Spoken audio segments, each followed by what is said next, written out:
Ako di ay si Maria Cagas, na ako'y mga anak 8 kabuok, kay kambal man ang sa o nagtubo ako sa Katoliko nga pamilya. O gibiyaan ko sa akong bana, akong pamilya Katoliko.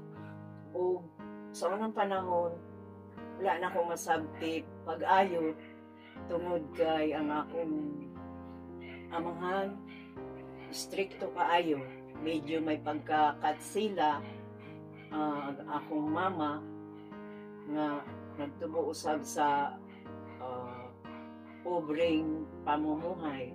Year 2005, giimbita ko ni Mary sa akong anak na si Mary Lou diha sa Bulacan, Marilao, sa Aleo Cheater.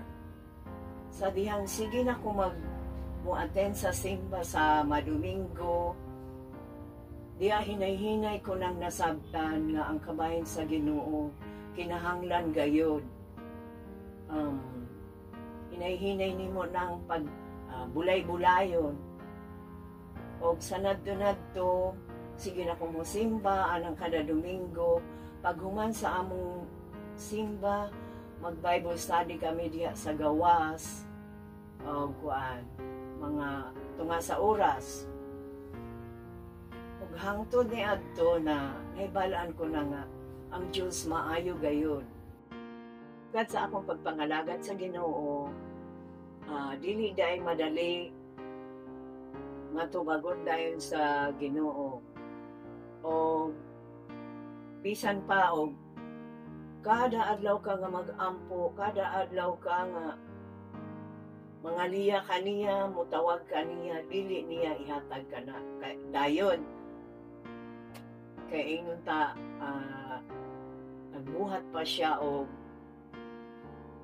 gisulayan pa ang akong pagpangalagad og hangtod kanus nga muhangtod jud ko ni ana.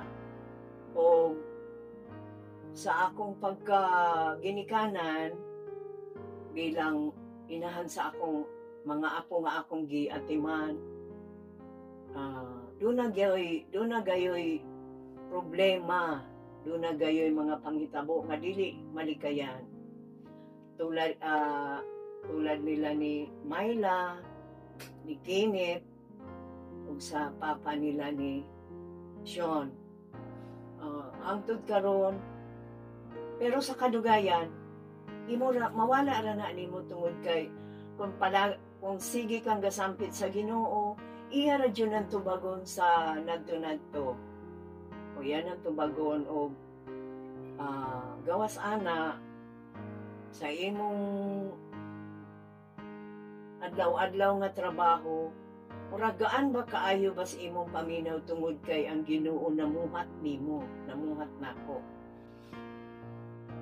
Salmo 145, versikulo 18. Ang Ginoo andam nga motubag sa tanan nga mosangpit kaniya. Kung matinud-anon ang ilang pagtawag kaniya, hatagan niya sa tanan nilang gikinahanglan sila nga nagpasidungog kaniya. Tabdo niya ang ilang pagtuaw ug luwason niya sila.